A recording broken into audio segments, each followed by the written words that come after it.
pour en savoir plus, nous recevons sur ce plateau le président de Mobilité Mayotte Québec, Abbas Toualal Harouna. Bonsoir. Bonsoir. Alors ici, on parle d'un dispositif de permis d'études au Canada. En quoi cela consiste très concrètement? Oui, alors en fait, il s'agit d'une étape du processus d'immigration pour pouvoir partir au Canada. En fait, sans ça, on ne peut pas atterrir sur le territoire canadien. Dans ce processus-là, il y a ce qu'on appelle le certificat d'acceptation du Québec, qui est délivré par la province, où on va étudier. Ensuite, on parle de permis d'études, qui est délivré par le gouvernement du Canada, le gouvernement fédéral.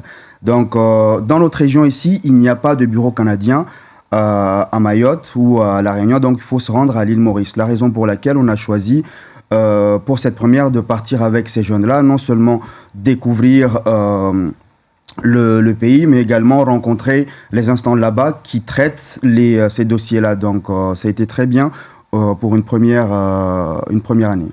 Alors, 7 bacheliers mahorais vont donc aller poursuivre leurs études supérieures au Canada, au Québec.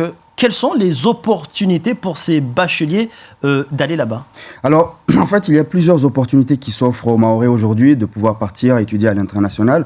Parce que chez nous ici, tous les secteurs sont en souffrance. Il n'y a pas de structure pour accueillir tous les étudiants. Donc, partir au Québec, au Canada aujourd'hui, permet de bénéficier vraiment d'une formation qualifiante, mais qui est très opérationnelle, d'aller sur le marché du travail, soit au Québec ou revenir sur le système français en métropole ou à Mayotte. Donc, concernant pour les 7 jeunes, on parle de mathématiques informatiques, logistique, architecture ou encore génie métallurgie. Donc, c'est vraiment varié. Sur ces 7, il n'y a pas vraiment de programme défini. En fait, ce sont les jeunes qui ont exprimé leurs souhaits. Nous, on les a tout simplement accompagnés à monter leur projet d'études et dans le processus d'immigration. Et pour ce projet d'études au Canada, pour que cela soit réalisé, vous êtes accompagné par des collectivités ici localement? Bien sûr, en fait, aujourd'hui, c'est principalement le conseil départemental qui est notre partenaire qui nous accompagne dans ce dispositif, mais aussi l'Interco du Sud, la communauté de communes du Sud qui représente les 4 communes, Bandélé, Bouéni, Chirongui et Kanikeli, où on a une convention avec cette collectivité. Donc aujourd'hui, là où on va vraiment s'impliquer, ça va être sur les 4 communes, mais également dans Mayotte. Et si certains intercos ou communes sont intéressés à travailler avec nous, ça sera volontiers, parce que l'idée, c'est vraiment de sillonner Mayotte pour pouvoir accompagner chaque jeune qui a un très bon projet et qui souhaite partir à l'international. Et les éventuels nouveaux intéressés par justement cette aventure canadienne, comment devraient-ils s'y prendre pour pouvoir y accéder ou le faire?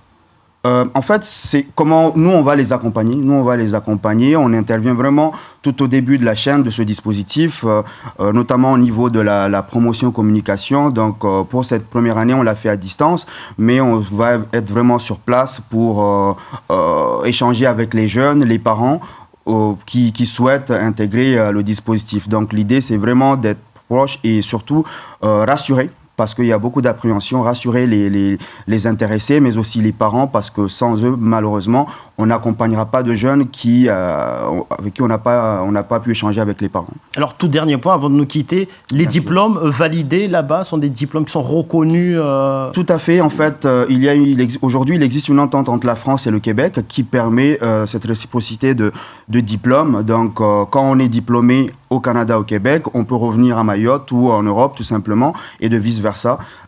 Des Français partent chaque année là-bas pour pouvoir travailler sans problème. Donc aujourd'hui, c'est une réelle opportunité du Mahorais de partir acquérir de l'expérience et revenir répondre aux besoins du territoire. Abbas Toualal Harouna, merci d'avoir accepté de répondre à nos questions.